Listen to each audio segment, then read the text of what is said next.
Andrew train से उतरा, right देखा और फिर लेफ्ट देखा। वहाँ पर उसको सीसीटीवी कैमरा नजर आया। उसने कैमरा की तरफ सर उठाकर 10 सेकंड तक उसमें ऐसे देखा जैसे किसी को कुछ कहना चाह रहा हो, और फिर हमेशा के लिए खामोशियों में गुम हो गया। एक सच्चा वाकया, 2 एंडिंग्स, एक सच्ची, एक झूठी।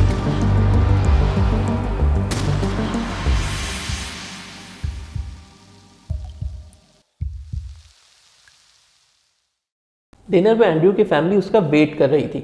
उसको आवाज़ें दे रही थी पर उसका कोई जवाब नहीं आ रहा था। तब उसकी बहन उठकर ऊपर उसके कमरे में जाती है तो देखती है कि वहाँ तो कोई है ही नहीं। इस पे एंड्रयू के पेरेंट्स फ़ौरन स्कूल फ़ोन करते हैं ये पूछने के लिए कि एंड्रयू स्कूल से कब निकला, किसके साथ निकला, कहाँ गया। उस पे इनको पता चलता है कि एंड्रयू तो आज स्कूल आया ही नहीं।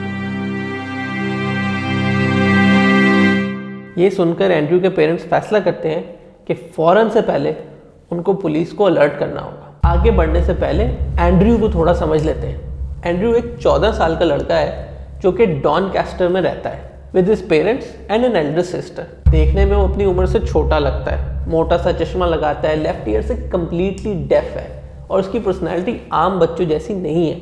वो एक रिजर्व्ड, रिस्पॉन्सिबल और एक इंडिपेंडेंट बच्चा है। उसको खुद में रहना अच्छा लगता है।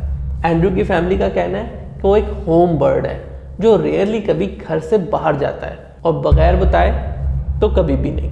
और जब घर पे होता है तो या तो वीडियो गेम्स खेलता है या फिर अपना फेवरेट टाइम पास गाने सुनना, वो भी कोई आम गाने नहीं, स्पेसिफिकली मेटल बैंड्स को सुनना पसंद है उसको। स्कूल में भी कभी ना तो इसकी किसी से लड़ाई हुई, ना कोई बुलिंग की कंप्लेन, ना कभी उसने कोई डिप्रेशन के साइन या सिम्टम शो किए। और उसने फ़ोन और सोशल मीडिया तो कभी यूज़ ही नहीं किया।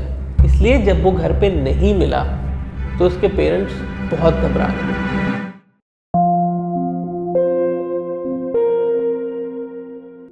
जब पुलिस को इन्वॉल्व किया गया तो उन्होंने एक full scale search operation start करने से पहले एक छोटी सी इन्वेस्टिगेशन की। उसमें उनको पता चला कि सितंबर 14, 2007 की सुबह एंड्रयू स्कूल के लिए निकला था, मगर असल में स्कूल गया ही नहीं था। Instead after his parents left for work वो घर वापस आया था। उसने कपड़े बदले थे, एक छोटा सा बैग पैक किया था और फिर वहां से बैंक जाकर 200 पाउंड विड्रॉ किए थे।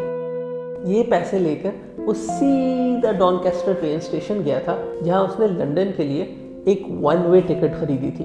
और एंड्रयू की आखिरी तस्वीर पुलिस को लंदन के किंग क्रॉस स्टेशन के सीसीटीवी से मिली। यानी वो शाम तक लंदन तो पहुंच गया था, लेकिन उसके बाद से उसका कोई अता पता नहीं है। पिछले 10 साल में पुलिस को मल्टीपल साइटिंग्स के दावेदार मिले हैं, अगर कोई भी दावा इतना सब्सटैंशियल नहीं है कि उसको परसू किया जाए।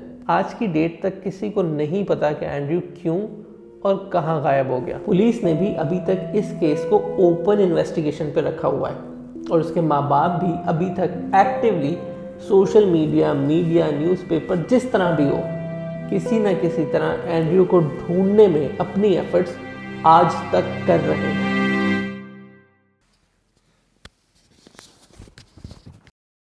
पुलिस ने जब इन्वेस्टिगेशन स्टार्ट की तो एक बहुत इंपॉर्टेंट सुराग उनके हाथ लगा। उनको पता चला कि जो म्यूज़िक वो सुनता था और जिस बैंड का म्यूज़िक वो सुनता था वो किसी हद तक सेटनिस्ट थे और अपने गानों में क्रिप्टिक मैसेजेस कन्वे करते थे। और क्योंकि एंड्रयू खुद में रहने वाला एक इंटेलिजेंट बच्चा था तो बहुत आराम से इन गानों से इन्फ्लुएंस हो गया। एंड्रयू के कमरे से कुछ ऐसी किताबें भी मिली जो सेटनिक प्रैक्टिसेस के बारे में थी। बदकिस्मती से एंड्रयू के दिमाग में पता नहीं क्या चल रहा था, मगर उसने खुद को सेटन के नाम पे सैक्रिफाइस करने वाले रिचुअल को सर अंजाम देने की ठान ली। इसलिए वो 14 को घर से भागा और 17 को लंदन ब्रिज से खुद को फंदा डालकर अपनी जान ले ली।